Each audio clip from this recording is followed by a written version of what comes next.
Bonjour et bienvenue dans cette vidéo e4soft. Aujourd'hui, nous allons vous présenter la configuration nécessaire pour la gestion des programmes. Pour ce faire, nous allons commencer par entrer dans la gestion des programmes. Un programme est quelque chose qui va se répéter. Par exemple, quelque chose que vous allez mettre en place pour un certain nombre d'élèves, répartis en un certain nombre de classes, et qui va par exemple prendre lieu tous les samedis de 9h à 11h pendant 8 semaines. C'est un exemple de programme. Pour ce faire, il est important de configurer correctement la base de ce que vous allez pouvoir demander, à savoir principalement les activités et les niveaux. Les activités, ça peut être du ski, du tennis, du badminton, l'activité telle que vous la définissez. Ensuite, il va être ce qu'on sait à ce besoin. Et le niveau va pouvoir être débutant, moyen, professionnel, ou dans le ski, le niveau atteint. Donc une activité, ça peut être club mini, par exemple, qui sera disponible uniquement à des gens qui ont ce niveau. Et vous allez pouvoir organiser plusieurs programmes réservés au club mini.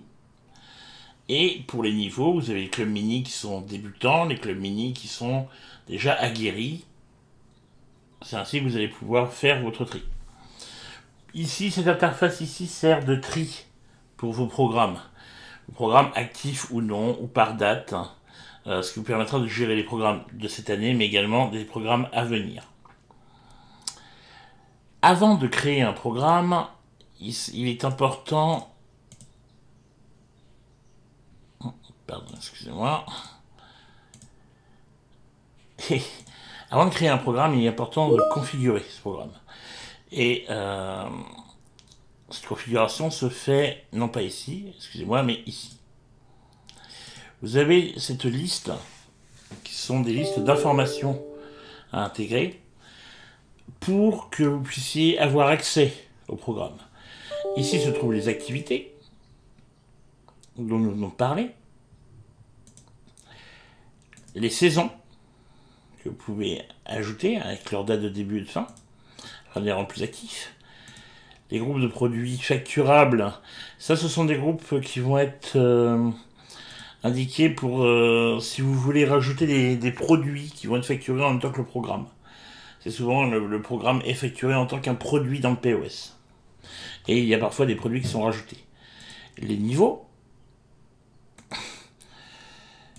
les options de billets, donc ça c'est lorsque vous faites une inscription, est-ce que vous imprimez un billet qui va être mécanique, qui va être pour la journée, donc même si la personne vient pour un cours, en plus de ça son billet lui donne accès toute la journée, est-ce qu'il ne vient que pour la durée du cours, tout cela est vraiment important lorsque vous gérez l'accès aux pistes de ski par Skidata ou par notre intermédiaire. Les paramètres généraux, il va devoir définir les types de configuration. Donc, des qualifications requises pour être un moniteur. Donc ça va être en interaction avec la partie RH. Vous allez déterminer qu'une qualification pour être moniteur dans une activité de snowboard implique que le moniteur sache faire du snowboard, par exemple. Qualification requise pour apparaître comme superviseur, c'est pour gérer un groupe. Ça peut être complètement différent, ça peut être juste, vous pouvez mettre le paramétrage, voilà, la qualification programme, gestion des programmes, et ça apparaîtra comme étant la personne pourra avoir accès. Les sessions, les activités, je vous invite à découvrir par vous-même. Tout semble tout assez clair. Vous pouvez cliquer sur chacun de ces boutons bleus lorsque vous avez un doute pour savoir ce que ça implique. Les points de rencontre seront là où les moniteurs viendront chercher leur classe. Donc, ce sont des points de rencontre que vous définissez et qui vont vous permettre d'aller grouper les classes lorsque vous ferez les impressions. Les qualifications des employés, ce sont donc les qualifications des entraîneurs pour gérer les programmes ou des superviseurs.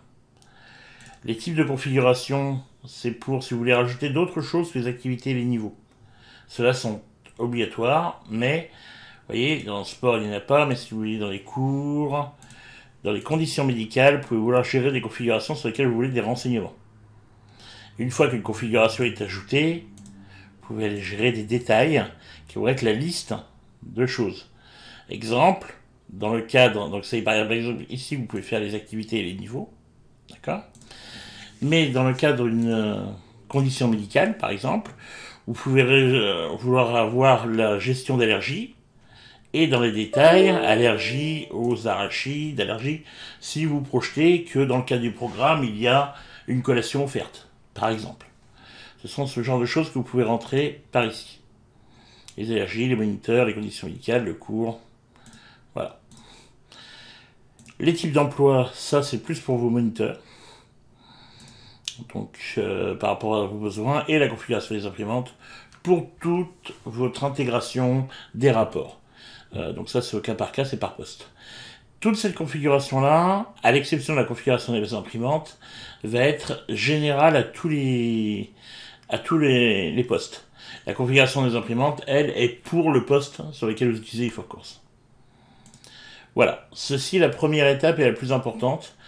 Je vous invite à regarder beaucoup la façon dont vous voulez configurer ça, la configuration à faire, pour ensuite pouvoir facilement aller vers la gestion des programmes. Nous allons nous arrêter là pour cette vidéo.